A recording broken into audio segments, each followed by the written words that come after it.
गावरान किंवा उस्मानाबादी ह्या शेळ्यापासून जर तुम्ही सुरुवात करत असाल तर तुमच्याकडे 10 अधिक 1 बोकड अशी सुरुवात असावी. मध्ये चांगली शेळी कशी निवडायची किंवा कशाला म्हणायचं हे जर झालं तर माझं तर स्पष्ट असं मत आहे की 2 वेतामधील अंतर कमी. तुमची शेळी जी पिल्ल देते तिने 1 2 3 4 कितीही पिल्ल देऊ, तर पिल्ल तिच्या दुधावर सांभाळण्याची तिची कॅपॅसिटी पाहिजे. वेळची वेळी ती माझावर येणे, पिल्ल देणे ही सायकल जी शेळी पूर्ण करते तिला सर्वोत्तम शेळी असं म्हणणे. माझ्या फार्म मधील 4 वेत झालेली आणि आता 5व्यांदा ही क्रॉस झालेली फिमेल आहे. हिचं नाव काली आहे. तर ही आपल्या फार्म मध्ये 4 वेत झाली, त्याच्यात ही सगळ्यात जास्त दूध देणारी शेळी आहे. जर बिटल मध्ये उंचीच्या हिशोबात बोलले तर ही 37 37.5 इंच इतकी हिची उंची असेल आणि एक 4 लिटरच्या आसपास हिने दूध देण्याची हिची क्षमता आहे. नमस्कार सर. नमस्कार. शेतकरी बांधवांसाठी आपला अल्प परिचय द्या, त्याचबरोबर आपण या शेळी पालनात येण्यामागे आपली प्रेरणा काय होती आणि साधारण आपण सुरुवात कधी केली, किती शेळ्यांपासून केली, ही माहिती द्या. नमस्कार, माझं नाव रोहित बाळासाहेब पानसरे. पत्ता आहे मुक्काम पोस्ट डाळज नंबर 2, तालुका इंदापूर, जिल्हा पुणे. आणि आपण शेळी पालनाला सुरुवात केलेली आता पुढच्या महिन्यात ऑगस्ट महिन्यात आपल्याला 5 वर्ष पूर्ण होतील. शेळी पालनामध्ये यायची प्रेरणा म्हणजे याच्या पहिले मी काय 1-2 व्यवसाय केले होते आणि जसं की संपूर्ण जगभराला कोरोनाचा जो फटका बसला त्यात माझ्या पण व्यवसायाला फटका बसला. आणि त्यावेळेस बऱ्याच विचारा आणती आणि आधी जे काही व्यवसाय केले होते शेती संलग्न किंवा इतर काही, त्यात असं जाणवलं की एकमेव शेळी पालन असा व्यवसाय आहे की त्याला कधीही मंदी येणार नाही. आणि त्या दृष्टीने मग मी या व्यवसायात उतरायचं ठरवलं. आता ज्यावेळेस तुम्ही या व्यवसायात आला, साधारण सुरुवातीला किती गुंतवणूक केली आणि त्यामध्ये आपल्याला काही सुरुवातीला अडचणी आल्या का? आता मी माझी याच्यात गुंतवणूक करताना असं पर्टिक्युलर एवढेच गुंतवायचे आणि अशी बिलकुल सुरुवात नाही झाली. सुरुवातीला मी बोर जातीच्या शेळ्या घेतल्या होत्या आणि त्यानंतर हळूहळू मग बिटल मध्ये आलो. आणि एक सुरुवात म्हणाल तर माझी त्यावेळेस 5 वर्षापूर्वी एक 4 लाखाच्या आसपास झाली असेल. 4 लाख रुपये टाकून मी सुरुवात केली असेल. आता आपल्या फार्मवर किती शेळ्या आहेत आणि समजा एखाद्याला जर शेळी पालन करायचं असेल तर सुरुवात किती शेळ्यांपासून केली पाहिजे त्यांनी? आता माझ्याकडे एक मोठ्या 15-16 आहेत. लहान पिल्ल एक 7-8 पिल्ल आहेत लहान आणि एक आपला मेल आहे ब्रीडिंगचा. एवढा सगळा सेटअप आहे.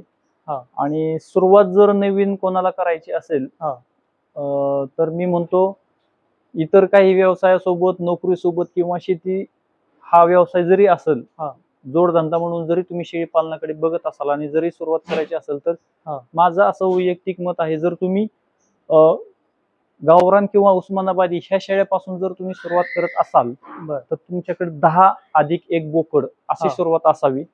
आणि जर तुम्ही हे उस्मानाबादी ही आपली महाराष्ट्राची ब्रीड सोडून इतर ब्रीड मध्ये तुम्ही सुरुवात करत असाल, ज्या की बाहेर राज्यातील आहेत किंवा बाहेर देशातील, ज्या की थोड्या कॉस्टली असतात, महाग असतात, तर अशा ब्रीड तुम्ही 5 शेळ्या 1 बोकड यापासून सुरुवात करावी, कारण त्याला थोडं भांडवल जास्त लागतं. आता यामध्ये कोणती म्हणजे जात सर्वात फायदेशीर ठरण आणि शेतकऱ्यांनी कोणती जात निवडावी याबद्दल काय सांगा? नाही, शेळी कुठलीच जात फायदेशीर नाही किंवा एकच कुठली तरी जात ही खूप फायदेशीर आणि बाकीची असं बिलकुल नाही. कुठलीही शेळी किंवा त्याच्यातली कुठलीही जात ही कमी नाही किंवा कुठलीही एक श्रेष्ठ नाही. हा ज्याच्या त्याच्या आवडीचा विषय असतो की मी कुठलं ब्रीड सांभाळलं पाहिजे.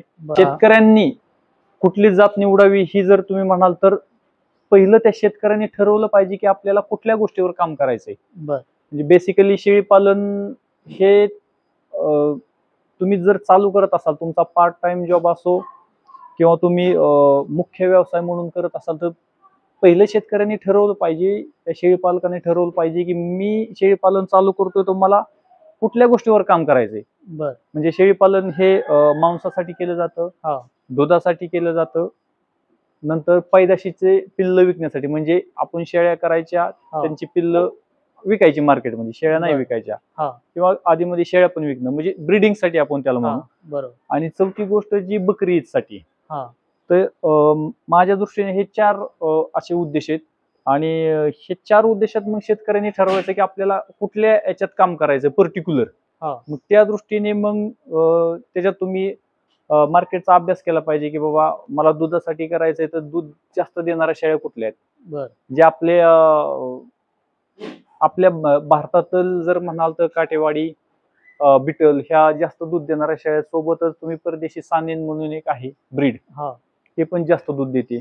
बर. ते दूध तुम्ही घेऊन पुढं कसं त्याचं हे करणार, तुमच्याकडे जर ते मार्केट असेल तर तुम्ही नक्कीच दुधावर पण फार कमी लोक काम करतात शेळ्यांच्या दुधावर, त्याच्यात फार मोठा स्कोप आहे. बर. आणि दुसरी गोष्ट, जर तुम्ही कटिंग म्हणजे मांस उत्पादनासाठी जर काम करायचं जर ठरवलं हो. तर आपल्या लोकल आपल्या आसपासच्या ब्रीड घेणं आणि त्याला जास्त वजनाचा बोकड क्रॉस करून अधिकचं मांस उत्पादन तयार करणं, बर. ही एक महत्वाची गोष्ट आहे. दुसरी गोष्ट याच्यात जी पैदाशीसाठीचे पिल्ल विकणे म्हणजे ब्रीडिंग वर काम करणे. हो. ब्रीडिंग वर काम करताना सध्या थोडा मार्केटचा सर्वे करणं शेळी पालकांनी, फार गडबड न करता हो. किंवा युट्यूबच्या यशोगाथा वगैरे ह्या न बघता बर. मार्केटमध्ये एक्झॅक्ट म्हणजे काय चाललंय हे प्रत्यक्षात थोडं शेळी पालन सुरुवात करताना उशीर का होईना, हा. 2-4 महिने लेट का होईना, बर. पण हा सर्वे केला पाहिजे, बघितलं पाहिजे हा. कुठल्या ब्रीडला जास्त मागणी आहे आणि त्यावर त्यांनी ठरवायचे की आपण कुठली ब्रीड सांभाळायची. बरोबर. हे 3 गोष्टी आहेत. आणि चौथी गोष्ट जी आपण बकरी ईदसाठी म्हणतो, मुस्लिम बांधवांचा जो सण आहे वर्षातून एकदा येतो आणि फार उत्साह साजरा केला जातो, त्यासाठी कुर्बानीला जे बोकड लागतात, हा. तर त्या संदर्भात थोडा अभ्यास केला पाहिजे की त्या बोकडांची ठेवण, रंगसंगती आणि काय गोष्टी बघितल्या जातात त्यानुसार मग तो एक जर तुम्ही व्यवसाय पकडत असाल तर मग कुठलं बोकड, कुठल्या जातीचे बोकड सांभाळले पाहिजेत, हा सर्वांगीण विचार करून शेतकऱ्यांनी जात निवडावी. बरोबर. नक्कीच आपण ज्या 4 महत्वाच्या गोष्टी सांगितल्या त्याचा अभ्यास करून नक्कीच शेतकऱ्यांनी कुठल्या गोष्टीवर आपल्याला फोकस करायचा आहे त्या दृष्टिकोनातून शेळीची जात निवडणे आवश्यक आहे.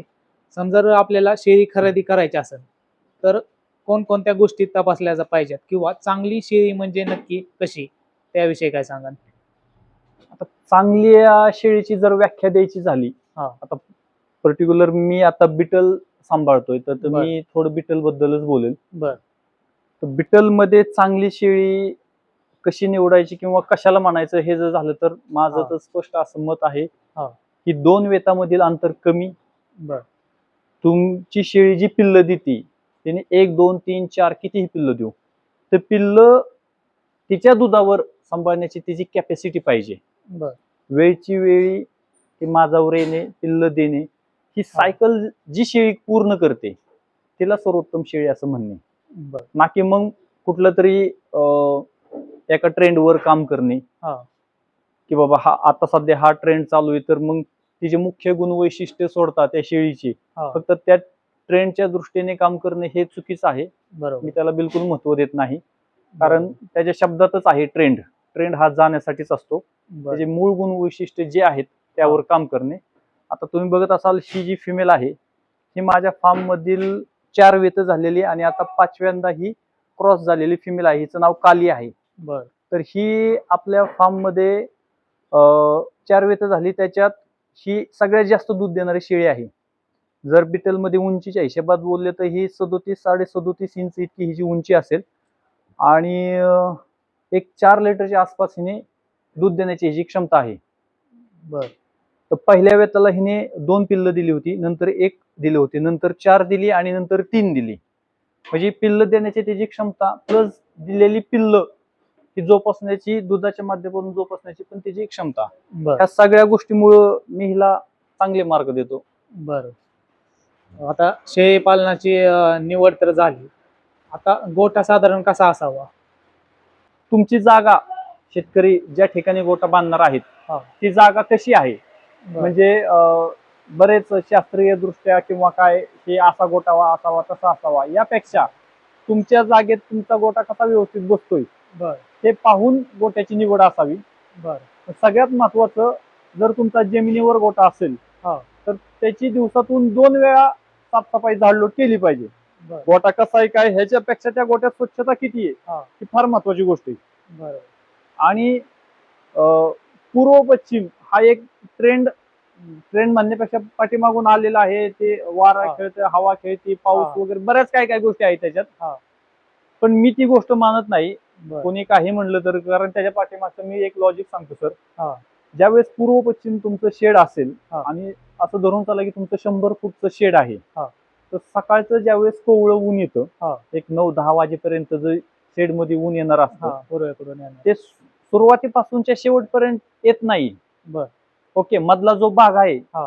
तिथं सूर्यकिरण जर नाही हा. पोचलं, ज्या तुमच्या गव्हाणी असतील किंवा तो तुमचा खालचा जो सरफेस भाग असेल खालचा, बर. त्या ठिकाणी जर नाही पोचलं, जर जे सूर्यकिरणाच्या प्रकाश म्हणजे सूर्यकिरणाने जे काय बॅक्टेरिया मरणारे असतात, ते बॅक्टेरिया ते मरत नाहीत. बरोबर. मग अशा वेळी माझं तर असं मत आहे की गोटा हा आपला शेड हे दक्षिण उत्तर असावं, जेणेकरून सकाळचं ऊन जे येईल ते तुमचं पूर्वेकडच्या बाजूला पूर्णपणे एकदम सॅनिटाईज त्या सूर्यप्रकाशाने होईल.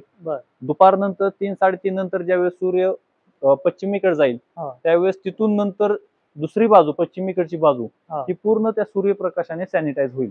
हा माझा वैयक्तिक म्हणजे माझं आकलन आहे याच्यात. आणि मी जे नवीन शेळी पालक मला विचारतात त्यांना पण मी हेच सांगतो, शेवटी तुमच्या तिथली जागा कशी आहे त्यानुसार शेडची दिशा बांधणी असावी. बरोबर. आता एक महत्वाचा मुद्दा म्हणजे शेळ्यांचे खाद्य व्यवस्थापन. तर हिरवा चारा असेल किंवा सुका चारा असेल, तो किती प्रमाणात द्यावा आणि कोणतं खाद्य त्यांना दिलं पाहिजे, किंवा मिनरल मिक्सचर असेल, अशा प्रकारचे खाद्य दिले जातात. तर आपण कोणत्या प्रकारचा चारा देतात?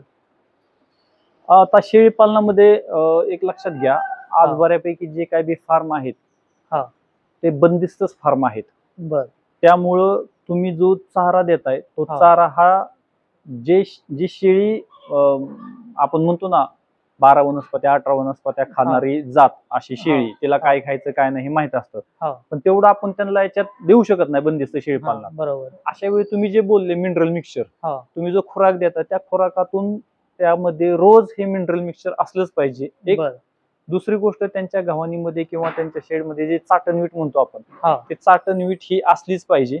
त्याच्यामुळं काय होतं की त्यांच्या आपण जो चारा त्यांना देतो त्याच्यातून जी काही कमतरता आहे, त्यांना जी काही बी भेटणारी कमतरता ती त्याच्यातून भरून निघण्याची एक दाट शक्यता, म्हणजे भरून काढतेच ते मिनरल मिक्सचर आणि चाटणवीटाच्या माध्यमातून.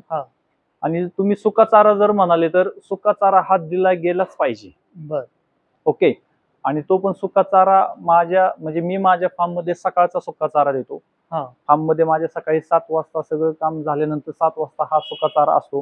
सुक्या चाऱ्यामध्ये माझ्याकडे भुईमुगाचे वेल आहेत, तुरीचं भुसकट आहे, हरभऱ्याचं भुसा आहे. आणि ज्या त्या भागात शेतकऱ्यांना म्हणजे जर असा विदर्भ मराठवाड्याकडे तुम्ही गेले तिथं तुरीचं उत्पन्न जर जास्त होत असेल तर त्या ठिकाणच्या शेतकऱ्यांनी तुरीचं भुसकट हे स्टोर केलं पाहिजे. बरोबर. ज्या भागात जो सुका चारा तुम्हाला अवेलेबल होईल कमी पैशात, सुका चाऱ्यामध्ये आता एक थोडा ट्रेंड आहे, काही शेळीपालक की हरिपत्ती पण हरिपत्ती राजस्थानवरून येणं मागवणं हे थोडं कॉस्टली आहे. त्यापेक्षा तुमच्याकडे काय आहे, तुमच्या भागात जो आहे सुका चारा तो तुम्ही द्यावा. ही एक टायमाची वरण माझी सकाळची असते. त्याचा एक त्याच्या पाठीमागचं सकाळी मी टाकतो, कारण दिवसभर शेळ्या पाणी वगैरे व्यवस्थित पितात. दुसरी गोष्ट, जेवढं तुमचं ड्राय मॅटर कोरडा सुका चारा जेवढा तुमचा आतमध्ये जाईल तेवढं त्यांचं आरोग्य चांगलं राहतं. कारण जेवढं पाणी पिलं जातं कुठल्याही सजीवाकडून तर त्याच्या आरोग्यासाठी ते चांगलंच असतं. आणि हिरवा चारा म्हणाल तर हिरवा चाऱ्यामध्ये माझ्याकडे सध्या तुती आहे, मेथी घास आहे, दशरथ घास आहे, कांडी गवत आहे. ह्या प्रकारचा आता सध्या माझ्याकडे चारा आहे. आणि सिजनेबल मग माझ्याकडे कडवळ, मका वगैरे ह्या गोष्टी असतात. वेगवेगळ्या म्हणजे सीझन नुसार, मग उन्हाळ्यात, हिवाळ्यात, पावसाळ्यात असं काही बदल वगैरे करता का तुम्ही चाऱ्यामध्ये? नाही, बदल असा काही करत नाही मी. माझ्याकडे जो मल्टी कटिंगचा चारा आहे, म्हणजे तुमचं मेथी घास घ्या, दशरथ घ्या, तुती घ्या, कांडी गवत घ्या, हे मल्टी कटिंगचे चारे ते 12 महिने माझ्याकडे असतात.